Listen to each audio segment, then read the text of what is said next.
All right, hey, what's going on to you, Libras? What's crack-a-lacking? So, hope y'all are having a great day.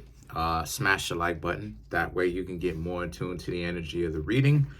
I just want to go ahead and say thank you to all the Libras that come through.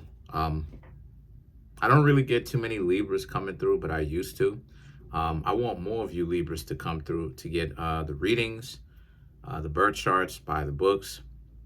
There's a link in the comment section below called a Linktree link. Click on it. It will redirect you to a website which has all the ways to be able to financially support the channel, so I can most definitely keep the show going. So,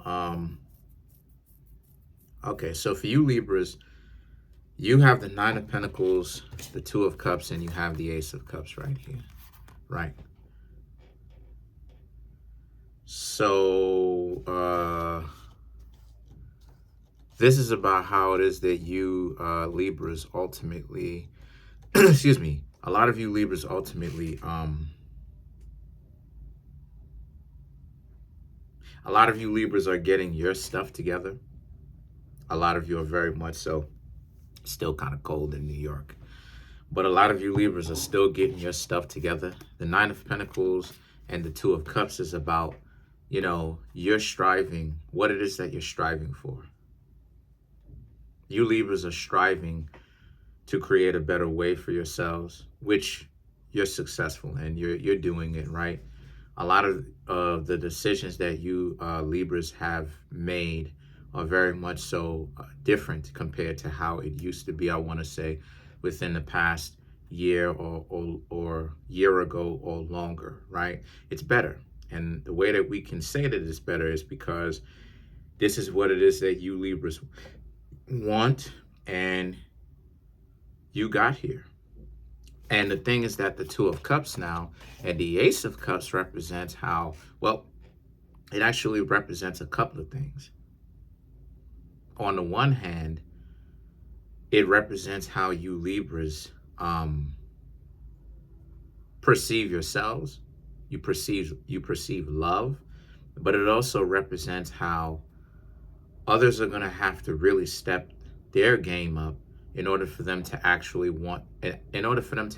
be able to have anything in common with you. Because them coming to the table with a bunch of dysfunction is not going to work. It's not going to work. You know, you won't have anything to say to them, and if you do, it won't necessarily be words that they would particularly like. And that's just the what it is that you Libras have been going through. The Five of Cups really is about how it is that y'all are in a situation where you Libras, y'all been through this already. The Five of Cups, you don't want to hear any excuses from what others have to say, in the sense of if, them coming to you, because in the eyes of you Libras, you've been here. You were here on some Five of Cups type stuff, where you were here down and seemingly out. And look at how it is that you ultimately rebounded, right? So for you Libras, to you, a lot of you are like, listen, you're not trying to listen to what another person has to say on some loser talk type stuff.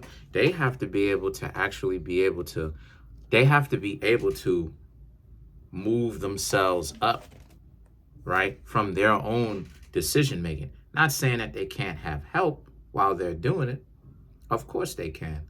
But a lot of you Libras don't want to have to deal with somebody on that nonsense, right? On that wave, on that type of nonsense where it is that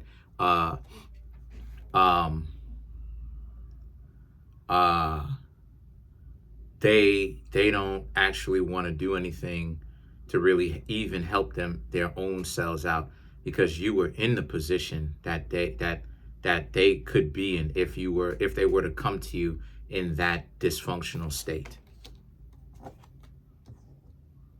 The Eight of Swords, because all this is you Libras are in a better position than they are, and that you had to get real about the things that you want and how you are and where you want to go in your life. You don't have time to deal with, individuals that all it is that they want to do is just, you know, get on your nerves, and they always telling you about how messed up things are happening, but they don't ever actually tell you about good things. They don't rebound. They don't actually do anything. They don't upgrade.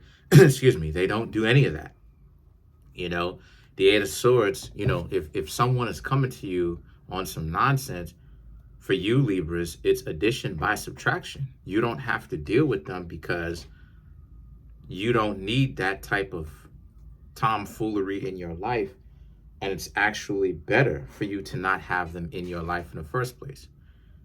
The Eight of Swords now and the Palace of Swords are about, because you Libras can now see when others are clinging onto the dysfunction. The Seven of Swords, you can see it. You can see when others are really clinging hard. They're really attached to dysfunction. And if a person is that attached to it, well, why would you Libras want these people to be in your life? Why would you want them in your life, Why would you? A lot of you Libras, so you will be checking to see if a person has a very unusual attachment to dysfunction. And if they do, a lot of you Libras will look at it for what it is and move away from them.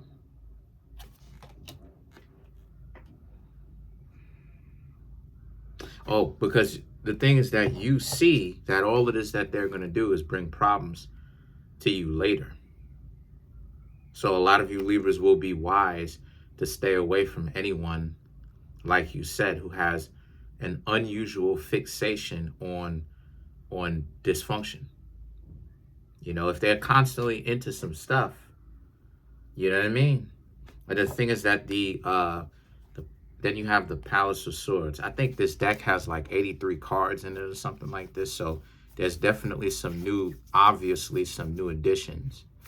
The original Rider-Waite deck, or the one that we're normally used to, only has 72. This has 83, so 11 more cards have been added. Anyway, the Palace of Swords represents you Libras have a particular mind, a particular mind, but also a particular vision in your head that you want things, how you want things to play out. And if someone can't necessarily be there for you and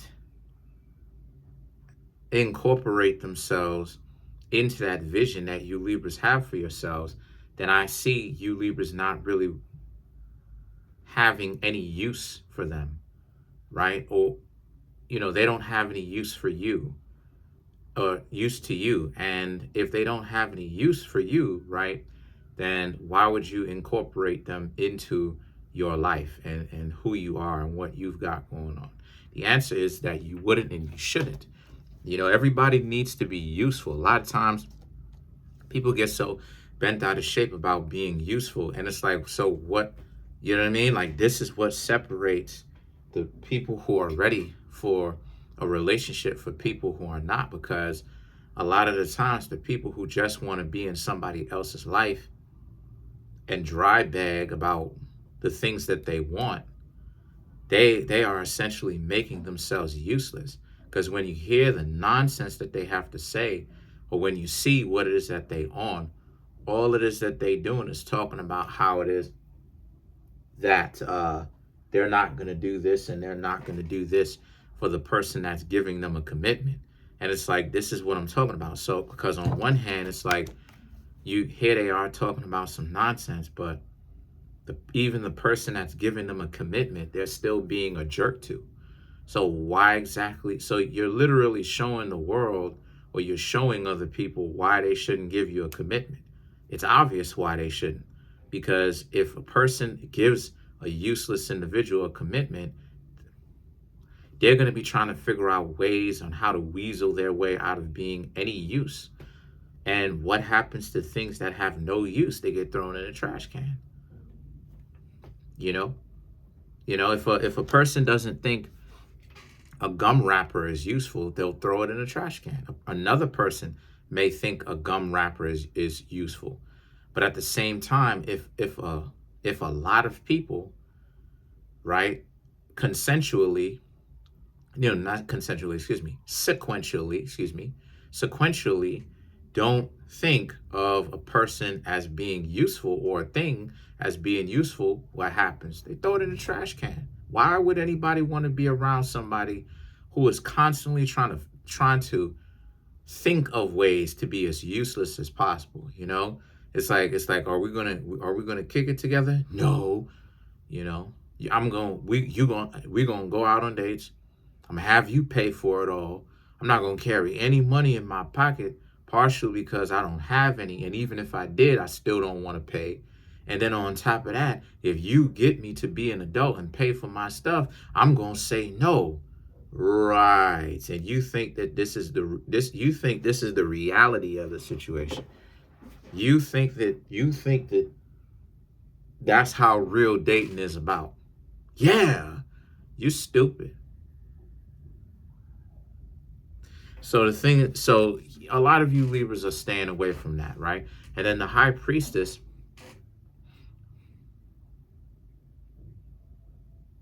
artwork is beautiful. But the high priestess now is about how so you Libras, yeah, you'll ghost because you know exactly what it is that you're looking for. Not necessarily exactly, but you know what it is that you're looking for. A person can be what you want and more. That's why it is that, not necessarily exactly, because you're not making it about down to the tiniest decimal, but you have an understanding of what it is that you want.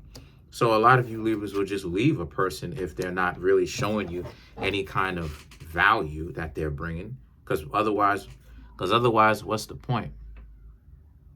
I'm getting all these notifications. But then the Ten of Wands and the King of Swords.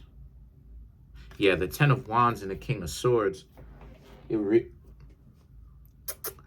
Ten of Wands and the King of Swords really is about how you Libras, you're more connected to yourself spiritually than the way that you were. No, baby. You're more connected to who you are now. And that's a great thing, because the Ten of Wands, that's a great thing, because people take advantage of the fact that you don't know yourself in general. People take advantage of the fact that you don't really know yourself. When you are really trying to figure things out, when you don't really have an understanding of what to understand or what to expect or what to observe when it comes to dating, people will take advantage of that. And that's the reason why it is that the most preyed on of groups are actually teenagers and children, because they lack such experience. Now it's like, people trying to take advantage, especially, because you know how it is that when you were a teenager, right? This is how, when you were a teenager, you didn't even have a reference point in this life to even understand what exactly was going on, because for you, decency is common sense. Like being a good person is common sense. Like I don't know any babies, any literal infants that are born evil. You know what I mean? Trying to come up with plots on how to get world domination and all this other type of stuff. I don't know any babies that are like that. These things are taught that either directly or life has treated them in a particular kind of way where it's like they're just like, forget about it. I might as well just be evil. You know what I mean? I might as well just be unjust. I might as well be iniquitous. There might as well not be any kind of equity when it comes to me. I might as well not even interact with other people fairly. I might as well just be disingenuous of it, because so the point that I'm trying to make here with that is a lot of you Libras understand the importance of why you're doing what you're doing, and that you understand that it's important to have decent people in your life who is really going to set a great example of what decency is, the reward of decency. The fact that decency is a reward in on itself. It's its own protection. A lot of times people think so much about the physical, they don't really actually think about the spiritual. That, you know, being too ruthless can get you caught up. This is why you need to have a good balance or a good mix of, yeah, you need to be ruthless so that you can get things done, but you also, and this isn't moralism, this is just common sense, but you also need to understand the lessons and what the lessons are trying to teach you and what comes with that. So it's important to not only be able to be understanding of who you are and what you need, but to have a good example of the people in your life, like I was talking about. Because birds of a feather flock together. So now you have the king of swords here, okay? And the thing about it is that the king of swords is about how this puts you in a different headspace, because now you're able to actually think 2, 3, 4 moves ahead. You know, sometimes, you know, I ain't gonna say sometimes, a lot of times from what I understand, I'm not an air sign, but a lot of the times from what it is that I understand, a lot of times air signs be thinking of a lot. A lot of times air signs really fish for ideas in their own head, kind of be looking around for inspiration. Now, from what I understand, the air signs, the air sign that mostly goes and get it is Gemini. As far as the air signs are concerned, Libra sits back, and y'all sit back and wait for inspiration the most. The situation with that is sometimes sometimes inspiration isn't necessarily going to come knocking on your front door. So what the air signs need is a mind to be able to be open for inspiration in the first place. And what I mean when I say inspiration, let me be more specific, right? I'm talking about ideas. Because too often times, a lot of you Libras' minds are crowded, especially when it comes to friends. That's one thing that a lot of air signs be having a problem with, is friends, or family, right? Or maybe even romantic interests. A lot of you need to understand that you got to clear your life to have that, to have that that idea, that lightning bolt of geniusness to you. So let's clarify these cards are pretty, but anyway, let's clarify the High Priestess.